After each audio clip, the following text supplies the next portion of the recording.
Pourquoi je m'auto-sabote? Bonjour tout le monde, mon nom est Annabelle Boyer, je suis conseillère en développement organisationnel et experte en comportement humain. Et en ce moment, avec le confinement, on peut avoir certains comportements d'auto-sabotage et tant et aussi longtemps qu'on ne comprend pas pourquoi ils sont en place, parce qu'ils ont une utilité, les comportements d'auto-sabotage, tant et aussi longtemps qu'on ne comprend pas pourquoi ils se mettent en place, bien évidemment, c'est plus difficile à ce moment-là de trouver une façon de les contrer. Les comportements d'auto-sabotage, dans le fond, ils sont là pour nous indiquer des informations qui sont vraiment importantes. Fait que ça se peut qu'en ce moment, vous ayez comme comportement d'auto-sabotage d'avoir de la difficulté à vous lever le matin, de procrastiner sur certaines choses, de ne pas faire des tâches qui ne vous tentent pas, vous n'êtes peut-être pas focalisé non plus. Donc, ça se peut que votre attention parte dans un paquet de directions. Vous commencez quelque chose, vous allez partir une brassée de lavage, vous revenez, vous vous souvenez plus où est-ce que vous étiez rendu, vous allez regarder Facebook. Bref, il y a des comportements d'auto-sabotage qui ressortent en ce moment et c'est normal. Tout d'abord, il faut comprendre que souvent, les comportements d'auto-sabotage nous ramènent à l'idée de pourquoi on fait les choses. Si vous n'avez pas identifié un pourquoi qui est motivant, qui est inspirant, si la réponse à pourquoi il faut que je fasse telle tâche, la réponse est bien parce qu'il faut, c'est sûr qu'un parce qu'il faut en situation de confinement, c'est pourri. Parce que c'est certain que ça ne marchera pas et vous allez avoir toutes les raisons et toutes les excuses possibles pour ne pas accomplir la tâche. Donc, si par exemple, en fin de semaine, je ramassais des feuilles sur le terrain, on s'entend que ramasser des feuilles, c'est pas ce qu'il y a de plus palpitant, ça ne me tentait pas pantoute. Sauf que mon objectif, c'était d'améliorer mon coin de paradis pour faire en sorte que l'été soit franchement génial. Donc, mon pourquoi était là, mon pourquoi était fort, ce qui fait qu'on a ramassé une douzaine de sacs de feuilles assez rapidement. Donc, identifiez la raison pour laquelle vous devez accomplir certaines tâches, mais identifiez un pourquoi qui est inspirant pour vous. Vous êtes en train de créer votre carrière, vous êtes en train de consolider un couple qui vous tient particulièrement à cœur, vous êtes en train de développer un nouveau projet. Qu'est-ce qui est inspirant pour vous? Donc, identifiez le pourquoi. L'autre chose, il y a des expériences qui ont été faites qui ont démontré que quand on est sur le point d'atteindre un objectif, on a tendance à se saboter parce que notre cerveau a horreur du vide. Et notre inconscient se dit, si j'atteins l'objectif, après, il n'y a plus rien. Au karaté, on l'observe, entre autres, chez les gens qui sont juste sur le point de passer l'examen de la ceinture noire. Il y en a beaucoup qui abandonnent dans les quelques semaines avant l'examen. Et il y en a beaucoup qui abandonnent dans les semaines qui suivent la réussite de l'examen, justement en raison de la sensation de vide. Donc, souvent, ce qu'on va faire, c'est que déjà, quand on prépare à l'examen de la ceinture noire, on commence à implanter dans l'esprit des karatékas que ce n'est que le début, la ceinture noire, qu'ensuite vient la deuxième dan, la troisième dan, la quatrième dan, et qu'avec ça, il y a des apprentissages différents. Donc, on implante déjà dans l'esprit des gens la suite des choses, et on parle souvent en karaté de monter une marche de plus dans un escalier sans fin. Et c'est volontaire parce que ça fait en sorte que le cerveau n'a pas tendance à vouloir s'auto-saboter pour ne pas avoir à faire face au vide. C'est pour ça d'ailleurs que quand, par exemple, je travaille sur un livre, je pense déjà au prochain livre que je vais avoir à écrire. Donc, mon cerveau a tendance à ce moment-là à vouloir compléter celui-là pour rapidement pouvoir passer au suivant. C'est la même chose dans vos tâches à la maison. Pensez aussi aux suivantes. Comme ça, le cerveau a tendance à vouloir finir et à compléter. Il faut savoir aussi que si vous avez beaucoup de projets qui sont en cours et il y a plein de choses qui ne sont pas terminées, ce que ça fait dans notre cerveau, c'est que ça nous entraîne à ne pas compléter. Le cerveau se dit, ben tant pis, c'est pas fini, puis ça va être comme ça, puis le prochain projet, on ne le finira pas non plus. Quand j'étais enfant, ma grand-mère, elle m'avait dit que c'était important de toujours terminer les livres que l'on commence, parce que ça entraînait le cerveau à compléter les tâches.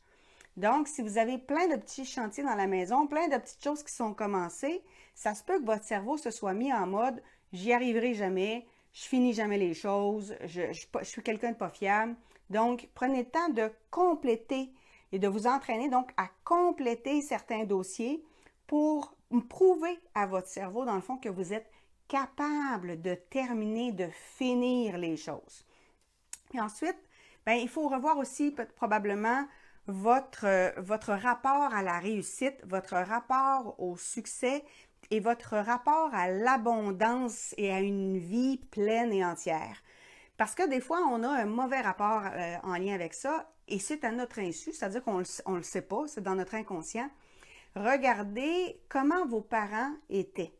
Est-ce que vos parents considéraient que le succès, c'était quelque chose qu'ils méritaient, que c'était facile et que ça allait de soi? Est-ce que vos parents considéraient que les rénovations, ça allait de soi? Est-ce que vos parents considéraient que l'argent, ça allait de soi? Est-ce que vos parents considéraient qu'un couple, ça se bâtit ensemble et qu'on peut avoir une belle complicité malgré les années? Donc, qu'est-ce que vos parents vous ont totalement involontairement transmis comme valeur. Parce que ce que l'on intègre de ce que nos parents nous ont laissé, c'est pas ce qu'ils ont dit, c'est pas ce qu'ils ont fait, c'est ce qu'ils étaient.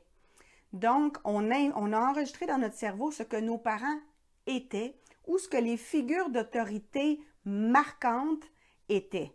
Donc, regardez les personnes qui ont été très marquantes dans votre vie, comment ces gens-là se comportaient, c'était quoi leur attitude, et ça va vous donner une idée de c'est quoi votre attitude, c'est quoi votre comportement et c'est quoi vos blocages par rapport à votre succès, à votre réussite, à votre relation et évidemment, dans toute la notion du sabotage, regardez les mécanismes d'auto-sabotage de votre père, de votre mère, de vos frères et sœurs si vous en avez, de vos grands-parents s'ils ont été marquants, de la gardienne s'il y en avait une, d'un professeur que vous avez eu qui vous a particulièrement marqué. C'était quoi leur mécanisme d'auto-sabotage? Est-ce que les gens avaient tendance à procrastiner? Est-ce que les gens avaient tendance à dire « c'est pas de ma faute, c'est un tel qui aurait dû s'en occuper », donc se déresponsabiliser? Est-ce que les gens avaient tendance à se victimiser? Pauvre de moi, je n'y arriverai jamais, il faudrait que quelqu'un s'occupe de moi. Est-ce qu'il y avait tendance à chercher une aide, un sauveur extérieur? Donc, quels étaient les mécanismes d'auto-sabotage des adultes signifiants autour de vous? Parce que, indirectement, on finit par les imprimer dans notre cerveau, on finit par les enregistrer et à notre insu, dans les journées où on est les plus fatigués, on les reproduit même si on n'aime pas ça. Et une des façons de trouver vos mécanismes d'auto-sabotage, c'est de regarder les mécanismes d'auto-sabotage chez les autres qui vous dérangent le plus. Parce qu'il y a un principe de base en psychologie qui est la projection. Ce qui nous dérange le plus chez les autres, c'est souvent quelque chose que l'on a en soi et que l'on n'a pas adressé. Donc, regardez les mécanismes d'auto-sabotage qui vous dérangent particulièrement chez les autres et regardez quand est-ce que vous adoptez ce genre de comportement-là. Puis on s'entend, c'est pas le fun à faire comme exercice, mais c'est nécessaire parce que tous ces mécanismes d'auto-sabotage-là que l'on n'ose pas regarder, auxquels on ne veut pas faire face, mais on les met en dessous du tapis en espérant que personne ne s'en rende compte. Le problème, c'est que quand on fait ça, inévitablement, ils grossissent. Ce qu'on met dans l'ombre va prendre de l'amplitude. Alors que si on met, au contraire, le follow spot dessus, à ce moment-là, l'ombre va diminuer.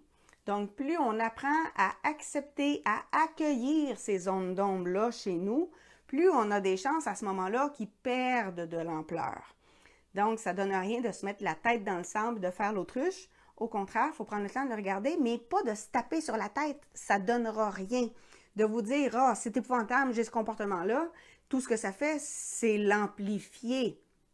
L'idée, c'est d'apprendre un nouveau comportement. Parce que si vous regardez vos mécanismes d'auto-sabotage et que vous vous auto-tapez sur la tête en vous disant « c'est épouvantable comme comportement », bien, ce que vous faites, c'est que vous vous auto-dénigrez. Donc, c'est juste une autre forme d'auto-sabotage. Et plus vous le faites, plus vous consolidez ce comportement-là. Salut, Elixia.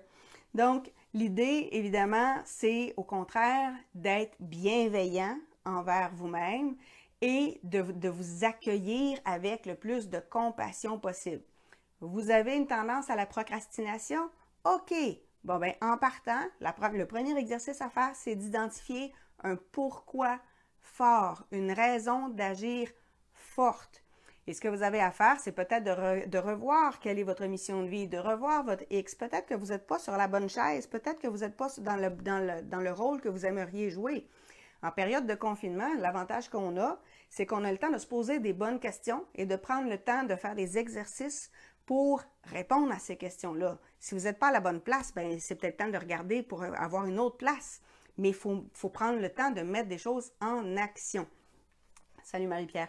Fait que oui, il faut regarder vos mécanismes d'auto-sabotage, mais ils ont une raison. Le mécanisme d'auto-sabotage, il est là pour vous dire « Hey, il se passe quelque chose, je suis pas à la bonne place, je me sens pas sur mon X, j'aime pas ce que je fais, je sais pas pourquoi je le fais. » Donc, il faut prendre le temps de regarder soit la place que vous êtes en train de prendre qui ne vous convient pas, la raison que vous n'avez pas identifiée, ou simplement de regarder qu'est-ce qui a été enregistré comme programmation dans votre cerveau et qu'il faudrait changer. Parce qu'évidemment, c'est Einstein qui disait qu'il y a juste les fous qui pensent qu'en ayant le même comportement, on va obtenir des résultats différents. Si vous voulez des résultats différents, il faut changer de comportement. Et pour changer de comportement, il faut changer d'attitude.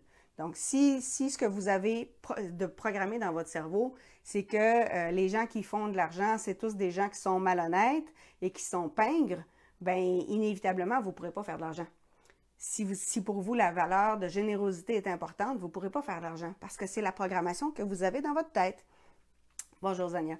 Donc, il faut regarder ce que vous avez comme programmation, il faut regarder ce que vous avez et prenez le temps de le mettre par écrit. Y a-t-il des phrases que vous vous répétez souvent?